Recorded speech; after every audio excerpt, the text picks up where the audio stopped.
Pertemuan hari ini hanyalah untuk menyampaikan amanah daripada Suri Malaysia untuk kita sampaikan kepada golongan-golongan yang memerlukan ini, dengan harapan daripada kami Wali Malaysia dan juga penderma di luar sana sikit sebanyak yang dapatlah meringankan sedikit beban, insya-Allah.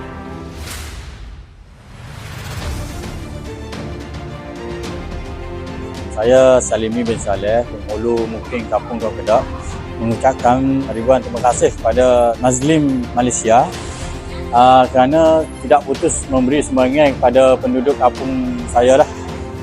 Dengan itu saya mengucapkan ribuan terima kasih sekali lagi. Saya mewakili orang kampung Pak saya ni nak ucapkan terima kasih lah kepada Muslim Malaysia kerana memberi semangat kepada kampung saya. Terima kasih Muslim Malaysia.